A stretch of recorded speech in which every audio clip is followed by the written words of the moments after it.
আমি অসমৰ নিৰ্মাণ ক্ষেত্ৰত কাম কৰা শ্ৰমিকসকলে শ্ৰম বিভাগৰ কাৰ্যালয়বিলাকত আজি ধৰ্ণা দিবৰ কাৰণে আহিছে।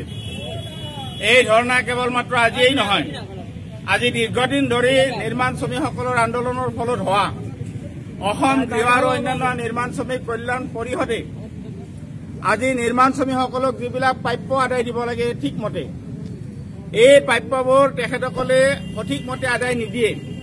বহু নিৰ্মাণ শ্ৰমিকে আবেদন কৰাৰ পিছতো আমাৰ নিৰ্মাণ শ্ৰমিক কল্যাণ আইনমতে যিবিলাক তেওঁলোকে সুবিধা পাব লাগে এই সুবিধাবোৰ তেওঁলোকে নাপায়।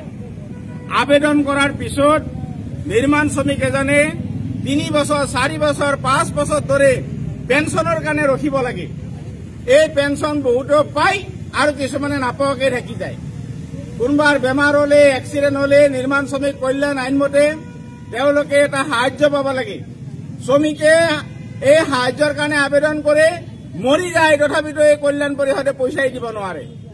একেদৰে শ্ৰমিকসকলৰ যিবিলাক আপোনাৰ ল'ৰা ছোৱালী পঢ়াৰ কাৰণে শিক্ষা সাহায্য পায়, আজি প্ৰায় কেইবাবছৰ ধৰি নিৰ্মাণ শ্ৰমিকসকলে এইবিলাক আবেদন কৰি আজিলৈকে তেওঁলোকে সাহায্য পোৱা নাই। 2-4 জনক দেই 100 জনে যদি আবেদন কৰিছে তেতিয়াহ'লে 10 জনে পাব, বাকী 90 জনেই নাই। গতিকে এই ধৰণে এটা ভেকো ভাৱনাৰ মাজেদি অসমৰ নিৰ্মাণ শ্ৰমিকসকলক আজি তেওঁলোকে কল্যাণ কৰাৰ কাৰণে এখন কল্যাণ পৰিষদ গঠন কৰিছে। আমি সদৌ অসম নিৰ্মাণ শ্ৰমিক ইউনিয়নে যোৱা 23 তাৰিখে অৰ্থাৎ 23 ডিচেম্বৰ তাৰিখে এইবিলাক সমস্যা লৈ ইয়াতে আহিছিলো, ধৰ্ণা দিছিলো আৰু মাননীয় শ্ৰম আয়ুক্তৰ লগত আমি বহিছিলো আৰু তেখেতক জনাইছিলো যে আপুনি অতি শীঘ্ৰে এইবিলাক ব্যৱস্থা কৰিব লাগে, কাৰণ এইটো আপোনাৰ দায়িত্ব। আৰু সেইমতে তেওঁ প্ৰতিশ্ৰুতি দিছিল যে ঠিক আছে 31 ডিচেম্বৰৰ ভিতৰত আমি বকেয়াবিলাক আদায় দিম। তাৰ পিছত তেওঁলোকে 31 ডিচেম্বৰ গ'ল, এতিয়া তেওঁলোকে কৈছিল যে 31 জানুৱাৰীৰ ভিতৰত দিম।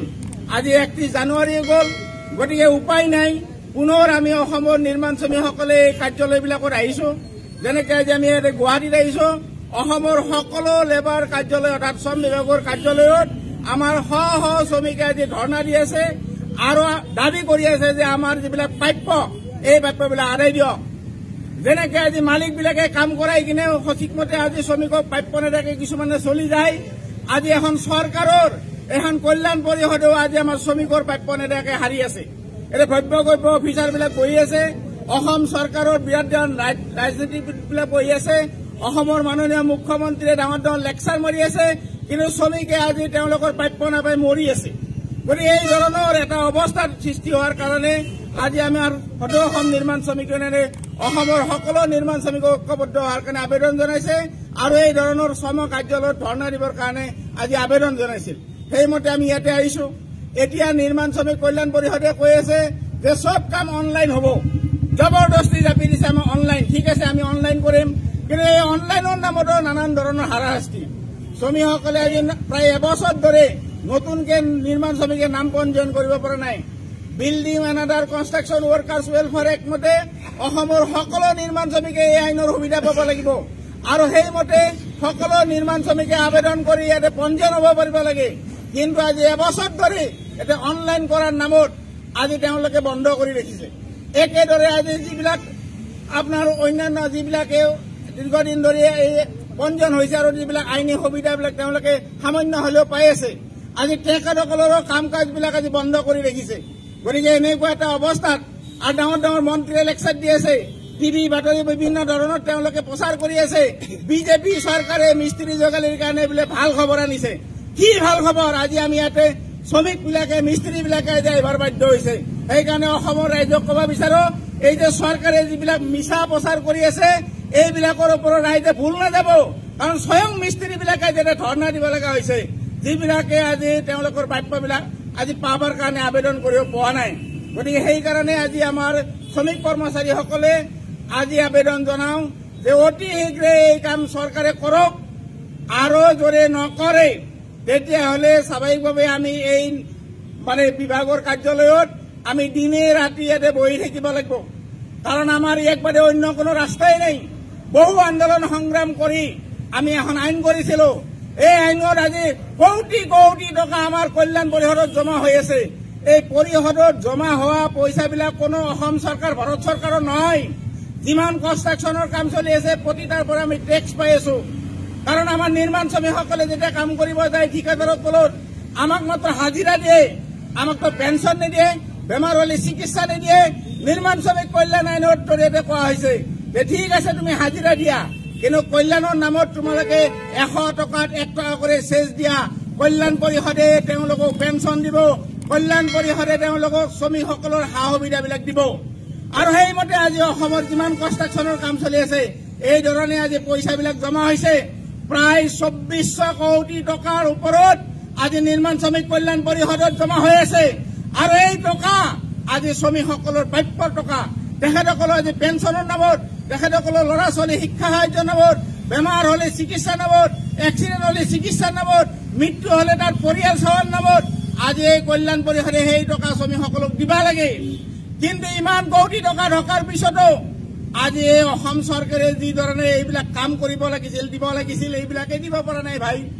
গতিকে সেইকাৰণে শ্ৰমিকবিলাকৰ উপায় নাই। এতিয়া আমি এই আন্দোলন কৰাৰ বাদে অন্য ৰাস্তাই নাই। লগতে ছাৰ বাইদেউসকল অসম চৰকাৰৰ বিত্তমন্ত্ৰী মাননীয় অজন্তা নেওগ ডাঙৰীয়ানীয়ে আজি ৰাজ্যৰ প্ৰতিজন নিয়মীয়া আৰু ঠিকাভিত্তিক কৰ্মচাৰীসকলৰ বাবে এটা অত্যন্ত সুখবৰ দিছে, য'ত ৰাজ্যৰ প্ৰতিজন নিয়মীয়া আৰু ঠিকাভিত্তিক কৰ্মচাৰীসকল উপকৃত হ'ব। হয় ছাৰ বাইদেউসকল, এয়া চাওক, মাননীয় অজন্তা নেওগ ডাঙৰীয়ানীয়ে জনাইছে যে অসমৰ বিত্ত বিভাগে Punjab national bank, axis bank, Indian বেংকৰ সৈতে আজি বুজাবুজি চুক্তি স্বাক্ষৰ কৰি ৰাজ্য চৰকাৰৰ সকলো নিয়মীয়া আৰু ঠিকাভিত্তিক কৰ্মচাৰীসকলৰ বাবে জিৰ' কষ্ট জীৱন বীমা প্ৰদান কৰি তেওঁলোকৰ আৰ্থিক সুৰক্ষা আৰু মংগল নিশ্চিত কৰিছে। চুক্তি অনুসৰি এই সুবিধাসমূহৰ ভিতৰত আছে 1 নম্বৰত আছে লাইফ টাৰ্ম ইঞ্চুৰেঞ্চ, য'ত চৰকাৰী কৰ্মচাৰীজনে 10 লাখ টকাৰ বীমা পাব। 2 নম্বৰত আছে স্থায়ী অক্ষমতা, অৰ্থাৎ কৰ্মচাৰীজন যদি দুৰ্ঘটনাত পাৰ্মানেণ্টলি ডিজেবিলিটি হয় তেন্তে তেওঁ 1 কোটি টকা পৰ্যন্ত বীমা কভাৰেজ লাভ কৰিব।